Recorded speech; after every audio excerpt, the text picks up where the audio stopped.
안녕하세요, 구선생입니다. 디즈니랜드 수족관 버전인 하케이지마 시 파라다이스에 다녀왔습니다. 요코하마에 위치한 하케이지마는 인공섬으로 가나자와의 팔경도, 가나자와의 아름다운 경치 8곳이라는 명칭에서 유래되었습니다.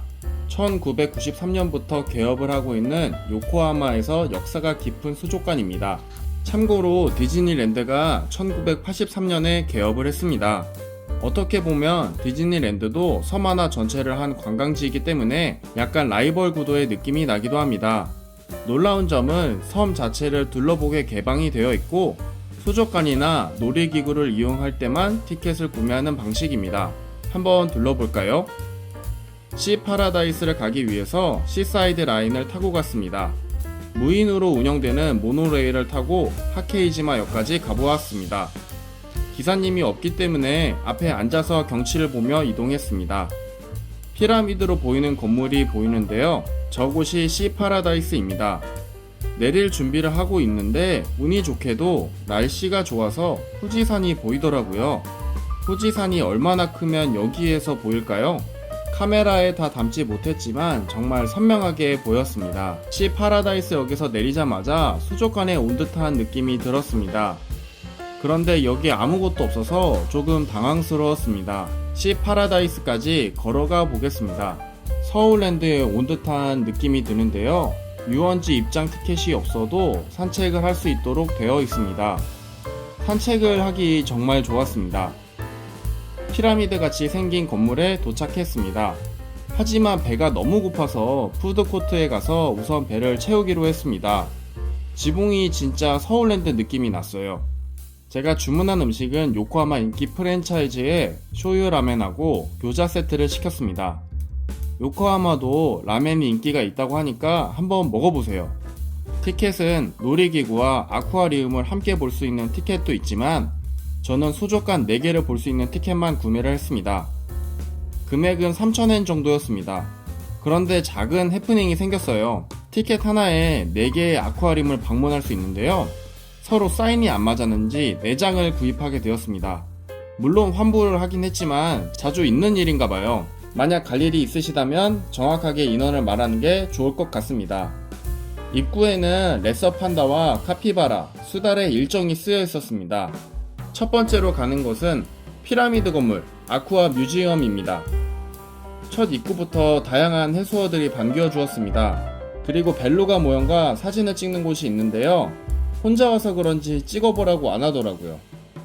친밀한 생물연구소라는 곳에 갔는데요. 일본에서 볼 수 있는 여러 해양 생물들을 볼 수 있었습니다.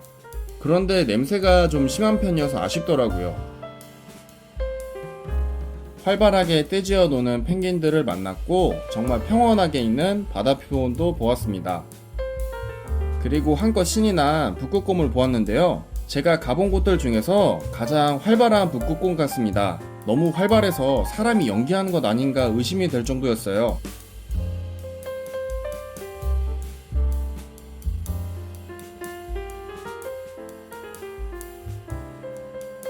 바다코끼리도 몸집이 엄청 컸습니다. 하케이지마 시 파라다이스의 간판 수조를 구경했는데요. 간판 수조답게 굉장한 크기를 자랑하는 수조였습니다. 다양한 종류의 물고기들이 유영을 하는 모습을 보이고 있었습니다. 상어, 가오리 같은 종류도 있는 반면 포식자들을 의식하며 분영을 하며 돌아다니는 물고기들의 모습을 가까이서 볼 수 있었습니다.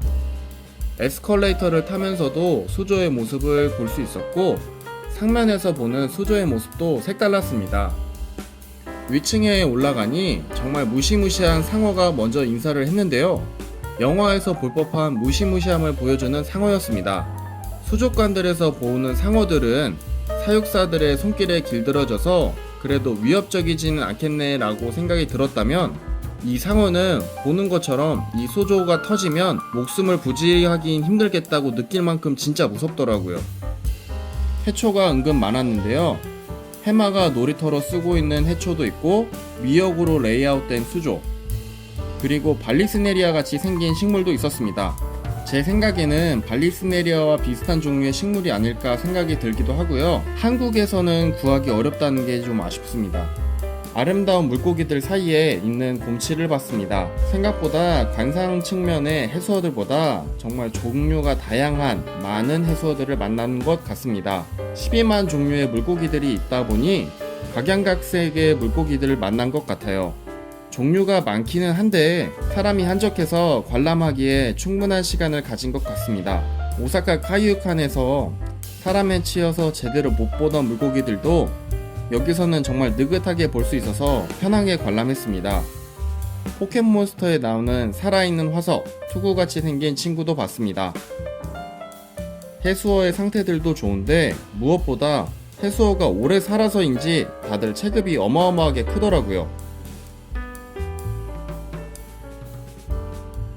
메인 수조가 2층에서도 볼 수 있도록 되어 있는데요. 분위기가 1층에서 보는 거와 다르지 않나요? 색다르게 일본의 가장 밑에 있는 섬인 오키나와 테마가 있었습니다. 오키나와에 사는 물고기들과 한번 먹어보고 싶은 바다포도 등 다양한 오키나와 바다 풍경을 잘 재현해 두었습니다. 저 파란 물고기가 너무 마음에 들더라고요. 여기서 끝이 아닌데요. 3층으로 올라가게 되면 또 다른 스케일의 볼거리가 가득합니다. 보기 힘든 바다 거북이가 즐겁게 헤엄치고 있습니다. 그리고 정말 좋았던 것은 수달하고 악수하는 이벤트였어요. 너무 작고 소중한 악수였어요. 꼭 와서 해보시면 정말 좋을 것 같아요. 모든 스트레스가 날아갑니다. 그 외에도 많은 수달들의 놀이터가 있어서 수달들이 심심하지 않게 노는 모습을 즐겨볼 수 있었습니다. 3층은 오픈이 되어 있지만 바깥에서 보는 피라미드 구조를 안쪽에서 볼 수 있었습니다. 레서 판다도 볼 수 있었는데 많이 바빠 보였습니다. 그 외에 3층과 4층에는 담수에 사는 생물들이 있었습니다. 프레디독도 귀여운데 코너 뒤편에 숨어져 있었습니다. 이렇게 아쿠아 뮤지엄을 다 보는데도 정말 체력이 많이 소모될 정도로 한껏 보는 느낌이 들었습니다. 아쿠아 뮤지엄을 나가자마자 있는 선물 가게를 꼭 추천드립니다. 수달 목베개가 너무 귀엽지 않나요? 자, 지금까지 하케이지마 시파라다이스 4개 중 하나를 봤습니다. 저는 사실 나가고 나서 건물 하나에 4개가 다 있는 줄 알았지만 그렇지 않았고 다른 곳에 또 있습니다. 이번에 갈 때는 돌고래 쇼가 없어서 아쉬웠지만 돌고래 쇼를 제외하고도 볼 곳은 아직 3곳이나 남았습니다. 인스타 사진 찍기 좋은 돌핀 판타지를 갔습니다. 돌핀 판타지에는 돌고래들을 가까이서 볼 수 있었는데요. 사육사가 뿜는 공기방울에 장난치는 돌고래, 둘이서 커플마냥 돌아다니는 돌고래, 인스타용이라고 말할 수 있는 굵고 짧은 코너였습니다. 다음 볼 곳은 우미팜이라는 바다농장이라는 야외 코스였습니다. 바다농장은 말 그대로 이 섬에서 양식을 하는 생물들을 볼 수 있는 코너인데요. 정말 영상을 찍다가 핸드폰 떨어질까봐 많이 찍지는 못했습니다. 그 다음으로 가볼 곳은 후레아이 라군이라는 곳입니다. 돌고래, 물개, 물범과 직접 맞닿으며 체험할 수 있는 곳이었습니다. 물개쇼도 볼 수 있었는데요.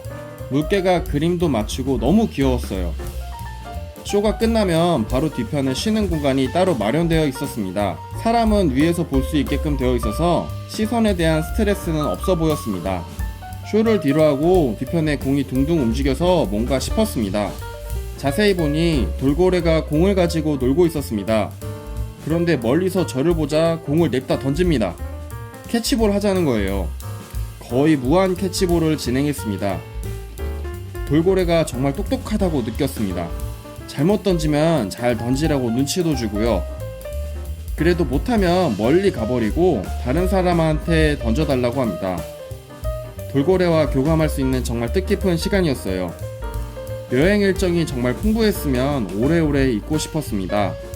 밤에는 나이트쇼도 진행을 한다 하더라고요. 아쿠아리움 4개만 보는 입장권만 구매를 했는데 정말 금액이 아깝지 않았습니다.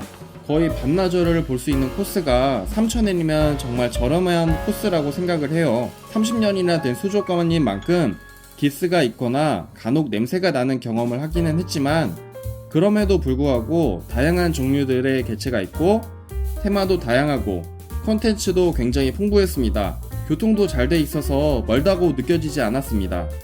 놀이기구는 애매하긴 합니다만 놀이기구를 타지 않아도 개방이 되어 있기 때문에 충분히 즐길 거리가 많은 곳이었습니다. 디즈니랜드처럼 역사가 깊은 곳인데요. 저는 처음 가봤고 급하게 보게 되어 조금 아쉽더라고요. 시간을 들여서 느긋하게 보면 정말 좋았겠구나 생각이 들었습니다. 다음에도 다시 한번 둘러보고 싶습니다.